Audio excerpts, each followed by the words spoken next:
Hey, what's up, guys? Welcome to another episode of Bucks Bombs. And today I want to take a look at a recent swing of Hanley's that was recorded and put it up next against Chris Taylor's hit. And we'll go through them and talk about the similarities of each and take a look at Hanley's swing. But I really want this video to be probably less about, technique and instruction, and really kind of turn it around and talk about work ethic and the time it takes to build a good swing so that each of you are successful, not only today, but in the seasons and years ahead. So let's go through it, and I'll kind of come back to that more at the end. So first, let's get Hanley. You can see both Hanley's at kind of more of a setup. The swing's already started a little bit with Chris Bryant, but let's get Hanley kind of do a similar point here where the leg is up and just hasn't touched yet. Okay, there we go. Okay, so similar positions, and just talking about a few things here, working again from the ground up. Good athletic position. Hanley's right pocket is right back pocket is definitely turned a little bit, belt buckle towards second, and you can see the same here with Chris Taylor. And moving upwards, chest is a little bit over the plate. He's got a box with his left arm and the bat, and the right elbow is in a great position and being pulled back. We talk about pullback with the back elbow. We kind of want it not necessarily going up like that, but just backwards, okay, a little bit. And his knob is the catcher. So really good things there from getting into a launch position. Let's see if we can get Chris's Taylor's a little bit to that point. That's probably more of a similar position. Chris has a really high back elbow, and that's fine. I mean, it can be somewhere, obviously just below the right fist, right behind the right fist, or slightly above. Again, he's got all the other things that I mentioned on Hanley's. Chris obviously has as an MLB player. Okay, and kind of transitioning to go or the end of launch when that front heel lands. Okay, so his front heel lands there, and get Chris's lands right about there. Okay, so one of the great things that Hanley does that helps him build power is he has not moved his upper body. All right, we talked about that in a prior video where we need the upper body just to hold back, stay back as the front foot lands, and even that front left pocket begins to open, the hips begin to open, and that's that separation. And what I like to really point to is the jersey.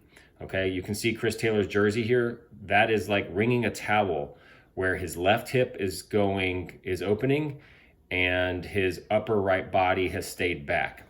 And take a look at Hanley's shirt. You can definitely see the wrinkles there. Pointing right here, okay? You can see those wrinkles. So he's created tension within his body. He's maintained the box, and now he's ready to go. Let's take Chris kind of to halfway down the swing there, and Hanley as well.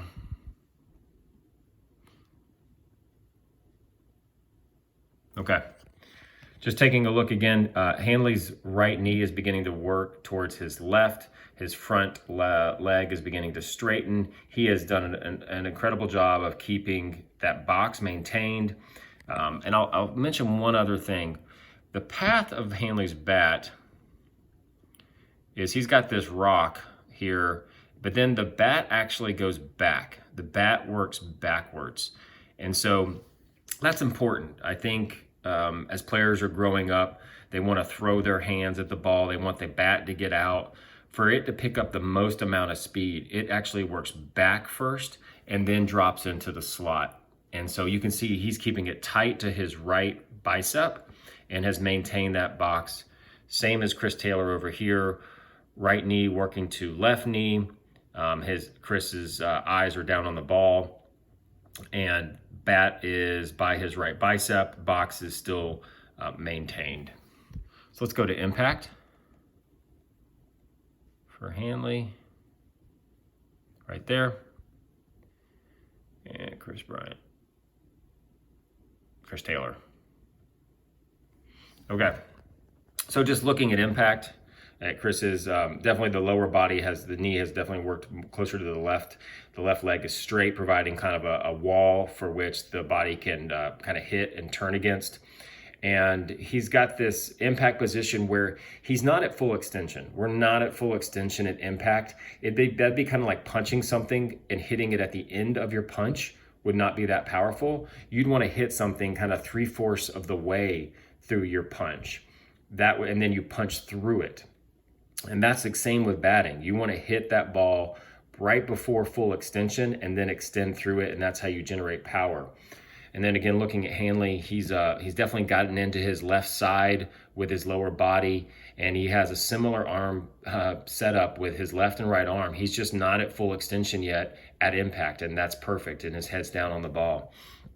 So really, really like what I see here in Hanley's swing and comparing it to the MLB swing next to it. So now we're going to go to kind of a full extension here. All right, this is awesome, right? So they both have a similar, first off, I just look at the body weight. They put everything they have into hitting the ball and have that kind of, that posture of leaning back a little bit. So this line here, okay, just slightly leaning back.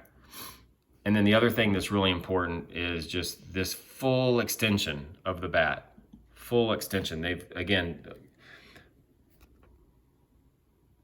after impact, releasing everything they can, really extending that bat out towards the pitcher, not wrapping around the body, and getting full extension. A lot of great things here. And then let's just kind of take it to release. Okay.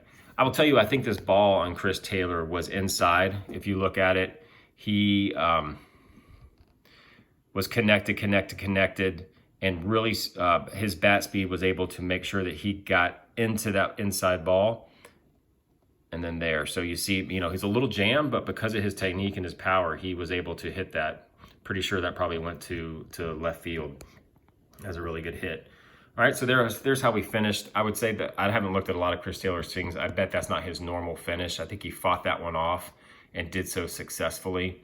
But same angles here. You're looking at your head to your front foot and your weight distribution. So overall, just a great swing by Hanley. But what I want to kind of touch on now is the work ethic that comes into that. And maybe Hanley or Edgar, if you're watching this, maybe leave a comment in below. Like, how much time do you spend on average in the season hitting at the house? Or maybe you can talk about all the time that's put in to get to this point. Every kid in our team has the athletic ability and the skill sets to have an elite swing, not only today to tomorrow, but it takes time. It's hard to break muscle memory, like break it and rebuild it.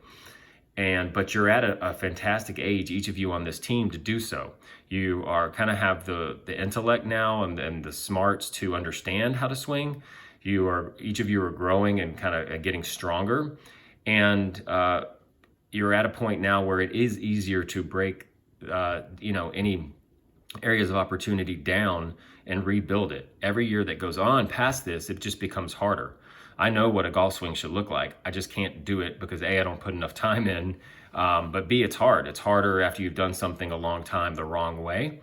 And so, what I'm trying to say to each of you is you have the abilities, you have the skill sets and opportunities, and you just have to put in the work ethic and time now, so that you can not only just be successful today, but in the years to come. The pitchers that we're facing are going to get better and better. And, each year it's harder for parts of our swing that aren't ideal. Those are exposed as the pitching gets better. So we have to kind of match our refinement of batting as the pitchers are refining. If we don't get better, but the pitchers are, it's going to be challenging to be consistent and powerful at the plate. So just wanted to leave that with you. Let me know let me know your thoughts. Put some comments in below. And I would just challenge each of you as you're at home, a bucket of balls every now and then, but with focus, like focus on one specific thing. And if you don't know what that specific thing is, talk to any of us, coaches on the team, and we could help you with just one specific drill. And the last thing I'll leave you with is, heading into a tournament, we don't think about the technique. we think about really the process, the mental mindset of batting, your approach that you're going to hit, knowing, getting your timing down. So it's the mental and timing is what we do during tournaments and games, not so much technique, right? We think and we refine during practice, and then we go execute. And having a mental mindset and knowing that that first pitch is probably one of your best pitch and jumping on it, or working a count, knowing how to defend when you're behind with 2 strikes. That's what we concentrate on in games. So look forward to seeing each of y'all this Sunday, and talk to you soon.